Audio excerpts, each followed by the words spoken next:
How do I find a new job? How can I make a career change? And the biggest question of all, can I really find a career that I love? Hey, my name is Jen Smith, and I believe career success doesn't have to be at the expense of living a radiantly happy and healthy lifestyle. As a former HR leader and recruiter turned career coach, I get what companies are looking for when hiring top talent.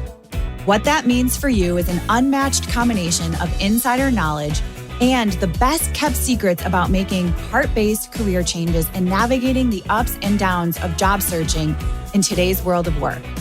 Whether you're a recent graduate navigating the job market for the first time or a seasoned professional ready for a career change, this show is for you. So grab your coffee or your kombucha, pull up a seat, and get ready to be challenged and inspired to move beyond your self-doubt and take the right next steps towards landing a career you love.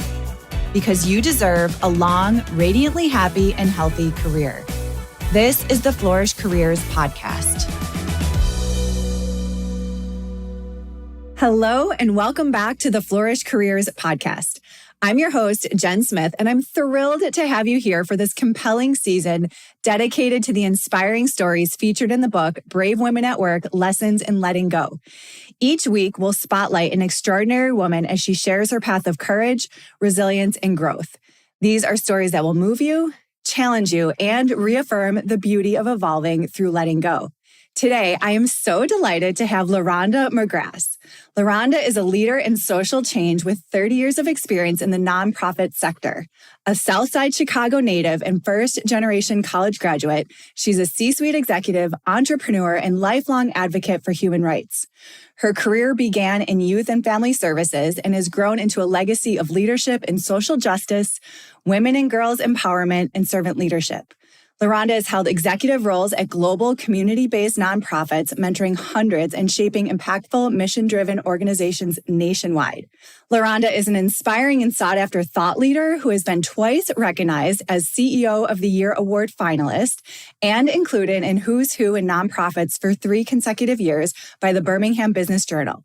She's a board member, a graduate of Leadership Birmingham, a Harvard Business School Young American Leader, and a Momentum Executive Leadership alumna.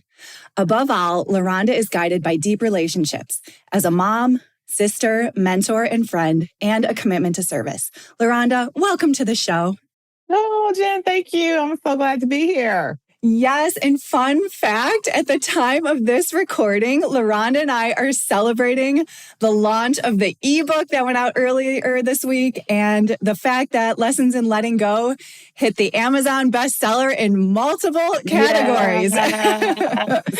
It's such a fun accomplishment that we've been taking in all week and commenting on the emotions, the ups and downs throughout this whole process. Yes, indeed. So thank you. Happy to be here. Yes, thank you so much. Now, LaRhonda, your chapter is called Restore. And for those who haven't read your story, can you share an overview of your chapter in Lessons in Letting Go? Sure, absolutely. My chapter, Restore, it's about like a deeply personal journey of really dealing with workplace trauma, choosing myself over a dream job that was costing me my peace, hope, and I would say my sense of self. And, I share how my identity was tightly wrapped around my work, and it always has been. I think I've been that way forever. And after years of striving, I reached a moment where I had to let go to survive. And it's a story of facing grief and navigating uncertainty and without a plan B, and I'm sure we'll talk about that, and sort of finding restoration through community and through my faith and reclaiming my sense of worth beyond my professional titles. Yes, that story of worth and professional titles is so deeply rooted in our society, for hundreds of years at this point. And it is so hard to unravel all of that. And, just the fact that you have gone through that. And you mentioned grief, and that was one thing that really stood out to me in your story as well, because there is so much grief in letting go of something that's so intertwined in who you are. And especially when it's like the dream job, like this is something that you had always wanted, and then you get into it and it's not fulfilling. It's not meeting those expectations. And to have to kind of go through and figure that out is really profound. So absolutely. It's not unlike grief, how we experience the loss of a loved one, or it's very similar. You go through those different stages. So yeah, I talk about that in my chapter as well. Yeah, I'm glad you do. And I think that's going to be really helpful for a lot of folks. And before we hit record, LaRhonda and I were talking about that our hope with these stories is that they do help others be able to let go and see themselves in our stories and know that they're not alone. So anyone that's, kind of thinking about that or going through that grief process, LaRhonda's chapter has so much goodness for you. Yeah. And one thing that just jumped out at me, I put a quote here. You had written, "No one was coming to save me. I had to save myself." And that is really profound as well, because I think a lot of times we give so much to our jobs and we expect that others will notice that and treat that with respect and all the things, but it's not always like that. And we have to recognize that and then be able to make a change, right? I agree. And there's this, as a Black woman, my intersecting identities as woman and then as a Black woman or woman of color, we sometimes we really have this, like you have to be strong, you have to make sure that no one sees you sweat. And so you really carry all of that. And so when you feel that you're about to explode and you just can't show it, and so you try to hide it. And that just makes it worse. It makes it worse. It's not healthy. And it is deeply tied to our sense of worth and success. Are you, if you feel it and if you communicate that, look, hey, I'm drowning here, or I'm this is really affecting me. Does that make me look weak when I should be, I should be strong. I shouldn't let folks see me like this. And so yeah, no one was coming to save me. I had to figure out how to save myself. And so, yeah, it's tough, but we all go through it. It is. And it's such a shame that our society is like that. Like, why do we have to feel that way? That we can't be human? We can't be human. We have to be these robotic things that are leading, others, and we can't get upset or can't raise our hand and ask for help. And it's so frustrating. I hope that these conversations can help break down those barriers, if nothing else, because it's just not normal, like it's just not human. It is not human. And I think about being a leader. Okay, so you're in that seat as a leader. So what you do, others see. And so wouldn't it be great to be a leader who shows that vulnerability, to be a leader that says, hey, I didn't get that right, or today's not a great day for me. To be able to communicate that, look at the power of the ripple effect of that and what that will have on staff who say, hey, boss, I'm not feeling the greatest today. You will create a culture that is more trauma informed and that is loving, and a place where people will want to come to work, a welcoming environment. Amen. And I have chills as you're talking and saying that. Can you imagine a workplace that had that level of humanity? It would be so inspiring. Amazing. And people would be so lucky to work in that environment. So absolutely. I agree. More humanity. Yes. I agree. Now, what inspired you to share this story with our beloved Brave Women at Work community? Well, first of all, I am honored to be a part of this Brave Women at Work community. It's so good. And it's been amazing. I wrote Restore because I needed to tell the truth, if you will, about not just the highs of leadership, but the hidden costs that so many of us bear, especially, as I said earlier, a woman and people of color in a nonprofit leadership space. Okay. And there's obviously corporate things that we go through if you're in a corporate environment. There are a lot of things in the nonprofit environment that people go through as well that look different because people are in that as a helping profession. And Sometimes people are in that because they have experienced maybe some level of trauma themselves. And so they're stepping into the nonprofit space to help. I went through it, and so I want to help someone else. And so sometimes we bring all of that to work with us.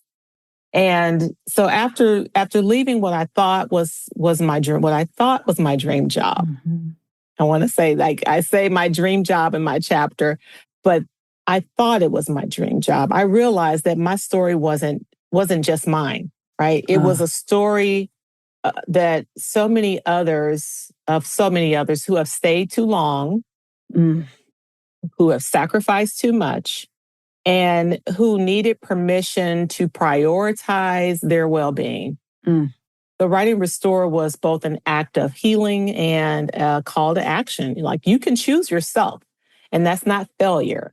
That's strength.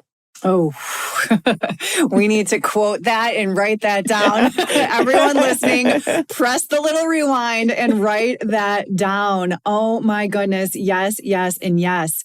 It's so true, because you're right. Like, these organizations just don't, whether they're nonprofit, corporate, or whatever. No one's going to do it for you. And you really have to advocate for yourself. That's right. And prioritize your well-being. I have a phrase that I like to use called nourish to flourish. And it really is about body, mind, spirit, but also prioritizing yourself and doing the things that you need to do to be successful in whatever environment you're working in. And so, thank you for taking the time to share that, and for writing your story and sharing it with the Brave Women at Work community, and getting it out there and letting people, kind of feel that strength through you. So it's so good. And this is such a fabulous community. Yes, it is. It is. So supportive. Yes. Now, you were talking about your dream job and this moment that you decided to leave your dream job, and you used the words terrifying and liberating, which are just like these complete opposites, which I love. So talk to us about that. Oh, gosh. I will say the terrifying part of it is probably more of the human, right? The human side, if you will. Like, oh my gosh, okay, I am my only supporter. Like, I don't have anyone, the money part of it, right? It's like, I have to survive, I have to live. But more than that, I think, was more of, I would have to tell people, like, I would have to tell this story. And that was terrifying to me, because I honestly didn't know how to explain it. Right. I didn't know if I was in a space to explain it. And so I didn't initially for a long time. Like, I just did not explain it. I just had a couple of words. I would say, here's the reason why.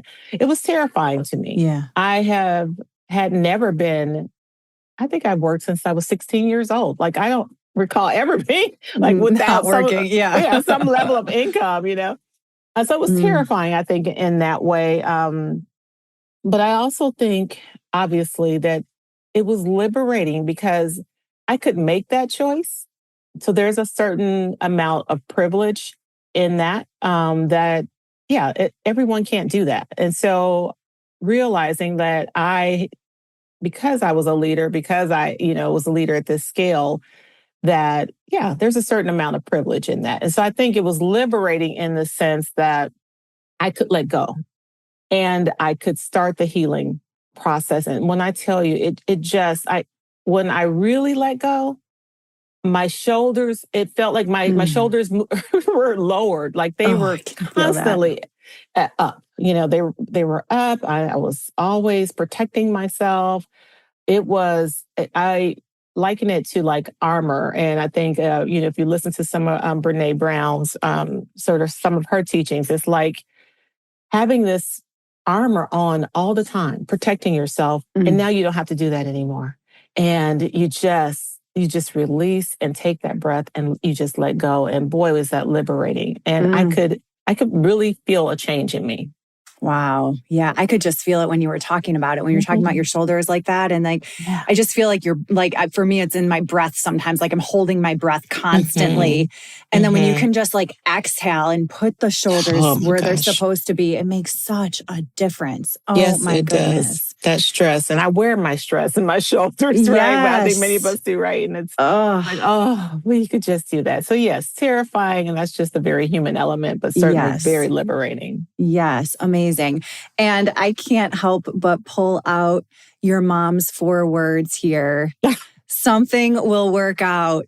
Oh, what a beautiful mantra, Mom. Like, those little simple words. But when I tell you, every time, something works out every time. And of course, I say that to my kids now. And they're like, yes. And we just pass it. My sister does the same thing. And so we talked about it actually when I was writing it. And I go, did she say that to you too? She's like, of course she did. Of course she did. Yeah, Mom's advice and Mom's guidance is always the best. And it stays with you. Oh, it stood out to me too when I was reading your chapter. So good. So let's talk about like managing that uncertainty of making a bold and faith-based decision. So like there's no plan B. You knew you couldn't stay. You've got this innate sense inside your body to let go. So talk to us about that, managing that uncertainty. I think the whole managing part, really, I had to rely on a community. Ooh, yeah. A community of people whom I could talk to, who also, I think, more like affirm that everything will work out. These are people who knew me. Like they knew me. And so they knew if I walked away from something, there was a good darn reason. Because I had been through some things, let me tell you. And so I think managing that, you're going to be okay. Here's some resources. And I just talk about the different types of community that I had. It wasn't just family and friends. There were people, get a therapist. I always say it to every leader. At first, I didn't think I needed one. You definitely need a therapist, or you need someone to talk to who can help you, I think, listen to you, yes, but also challenge maybe some of your assumptions. And in my case, challenging some of those assumptions really I turned things inward. And I started to say, what is wrong with me? Like, why was I so emotional about this? Or why was I really feeling like I just could not just hang in there, and realizing and needing someone to challenge me on those assumptions. And, why do you feel that it has to be you? Or why do you feel that your job is your identity? Like that work, I had to do some work there. Oh, yeah. And that's probably, really doing the work to say, I am so much more than what I do. And I think, obviously, I got lost along the way. And so I wasn't even introducing myself as, hey, I'm LaRhonda. I'm LaRhonda and I love to do X, Y, and Z. It was, no, I'm LaRhonda and here's my professional title. Because that's who I am. And I'm so much more than that. So I think that managing really was understanding that there was a plan, for me. That's where my faith comes in, is that there is a plan, for me. And I know everyone, people feel differently about that, like whether or not things just happen or whether or not things are meant to be. I honestly think for me, it was going to happen. Like it had to happen in the way that it happened in order to get my attention, to take care of myself. I did not want to be a statistic in the hospital, health problems. And I had to take care of myself in order to be a better version of myself and understand that I still have a purpose in this world and that I can still continue to make an impact on the lives of others. And that's what I live for. And I think that is my purpose on this earth. Yes. Ooh, there's so much goodness in here. Oh my goodness.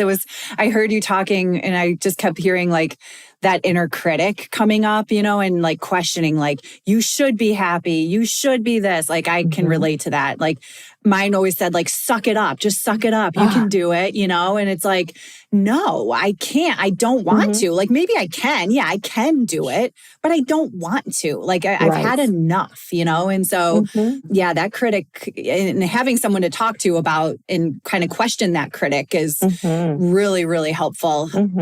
And the other thing I can't help but point out, which has also been a through line through everybody that I've talked to throughout the series, is faith. There is faith in something else, like whether that's the universe, that's God, that's angels, whatever it is, that there's faith that something is carrying you through and that you will be okay on the other side. It is so hard to step into the unknown, like literally the unknown.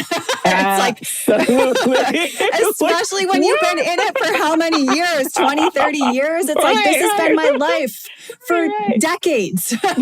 And now I'm stepping into something I have no clue, but I have faith that it's the right next step. Yes, something will work out. Something will work out, Mom. Thank you. That's right. It's so good. It's so good. Now, speaking of people, in your chapter, you had talked about the folks that have helped you, and you also talked about folks that didn't help you and letting go of those people and how forgiveness was a turning point for you. And that was one of the pieces of your story, LaRhonda, that I think is different from a lot of others. And part of your healing process, you said, included letting go of people. And this forgiveness quote that I pulled, it like literally jumped off the page at me. Literally, those words jumped off the page, but I'm going to share that later. So talk to us about like forgiveness being a turning point. I honestly, I didn't think I could heal. I could not fully heal until I was willing to forgive. And I said, willing to forgive. And so, and meaning I did not, there were things that, or people, let me just say that, people who they saw, I think they could see the decline, if you will. Yeah. And when I say decline, I mean, not smiling, as much. I wasn't, I was not, I was shrinking myself. I take up a lot of space in a room. Okay. And so yes, when you notice that I'm not taking up that space, like there were people who could, hey, is everything okay? Who didn't. And they didn't do that. And they also knew about some of the struggles that I was having and the people who were causing some of those struggles. And they just were bystanders. They just took a step back.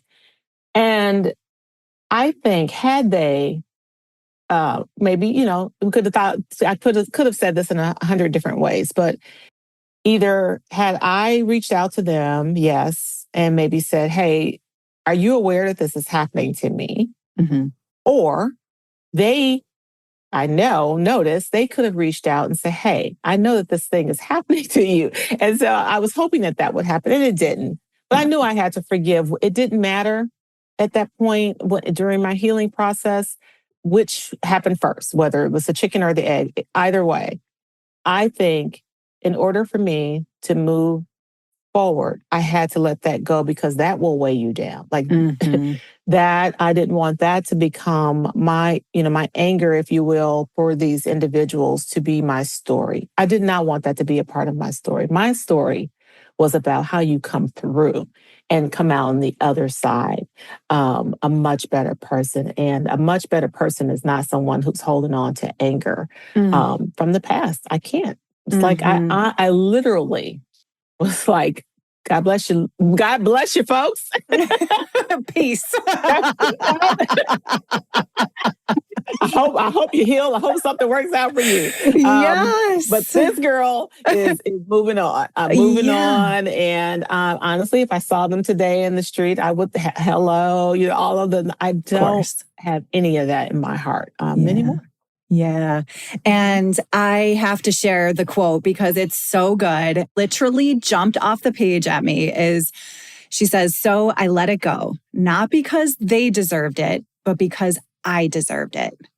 And that is so incredibly helpful and powerful and restorative in so, so many ways, because you're right. You can't control how other people act. And respond or whatever. You can only control your own actions and reactions to things. And if they're not going to be there, and if they are surface level and not willing to, hear what's really happening or even ask the questions, then forget it. You don't need those types of people in your life, because you have your people, So I'm like, do you know how many people I have? Right. I don't need to add those extra ones to the roster. It's all good. This is it's true. all good. It was an experience. I met them. I went through it, and hey, here I am now. Yeah, and I just want you to know how helpful that was. It really, really, really, it still is, and so I'm really grateful for you sharing. I'm glad, Jen. I am glad. Now, you mentioned quiet introspection and prayer and reconnecting with joy has been part of your restoration. So, what are some daily rituals or practices that have been really helpful? Something so simple, silence in the morning.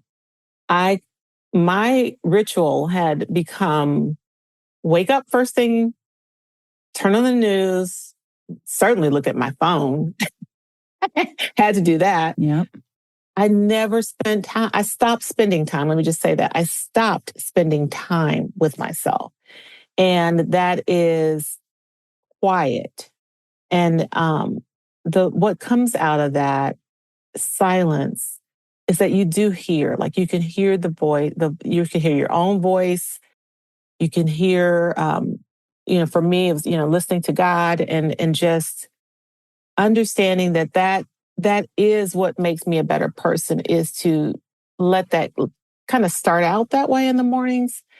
And once I do that, then really I'm being able to read some little motivational book I had at that time.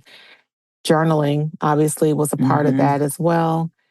And getting outside was another part of that. And I think I really am pretty good about keeping up those rituals. I'm not perfect by any stretch of the imagination, but I had stopped those things. And so I think starting a practice that felt very healthy. I didn't need to have my phone. I don't have my phone. I don't charge my phone in my bedroom anymore. My phone is outside of the room on purpose and things of that nature. So I honestly, small things, but things that make me feel good, to start to exercise again. You can't do those things when you're working. At least for me, I was working, go to work in the morning, come home, maybe cook something if I'm lucky, cook something and start right back again, working until I fall asleep, and watching the news, which was driving me crazy. And then starting again in the morning without taking the time for myself. So it is about just loving on yourself, doing the things, taking a bubble bath, small things, finding a good oil for, like body oil, and just things that were, pampering myself. Yes. Falling in love, I think, with the person that I am, and understanding that I am enough. And I think that they were all these things that sort of, came together. And it just really was just great for my healing process. Yeah. Thank you for sharing that. Just kind of reading between the lines, the idea of a morning ritual or practice or routine or whatever you want to call it, rhythm. I like the word rhythm, having, even if it's just a few minutes, but I always talk to people about bookends. You have most control over your morning and your evening, right? That's right. Who knows what's going to happen in the middle of there? That's right. Right? That's right. But you can spend a few minutes prioritizing yourself, either beginning or end or both. And just, I think that signal, even if it's just a couple minutes writing in a journal or reading a passage or whatever it is, signaling to yourself that you matter first thing in the day. It also helps, it tells your brain that, at least in my opinion, and it helps set you up for a good day. Yes. Right? And that's why it was so important to me. I discovered that I'm a sunrise versus a sunset person. I love the sunsets. They're beautiful, but there's something about sunrise. And so I would sit there and I watch the sunrise. And so getting up an hour earlier, because I had to do that, to make this happen. So I had to get up and to see the sunrise. Oh my gosh, it was just beautiful. It's so beautiful. I am so with you on all of these things. We could write our own book on all of these things, I think. Hey, let's do it, Jen. I love it. Let's plant that seed. Oh my goodness. LaRhonda, as we wrap up, what kind of guidance would you like to leave with listeners, especially those that might be navigating their own stories of letting go? I would say, know that bravery isn't always loud. Sometimes it's quiet. A private decision to choose yourself, even if it feels terrifying. Letting go doesn't mean you failed. It means you're making room for what's truly meant for you. So your worth isn't measured by how long you endure something that's breaking you. You are allowed to pivot. And so you're allowed to pivot, you're allowed to heal. And I promise, even if you can't see it yet, something will work out. Mom's advice. Something will work out. Oh, even if we don't see so true. And I'm just so thrilled that you mentioned like the quietness of this, because it doesn't have to be loud. In our world right now, everything is so loud and obnoxious and bings and tings and all the things yelling at us everywhere we go. And I like to say bings and tings. Yes, it's like it is like the quietness. And you talked about the silence and all of those things, and that really is what letting go is about. The process of letting go, and I can't help but just share one last bit from your chapter where you say, "I let go and found my way back to myself." Oh. And I love me.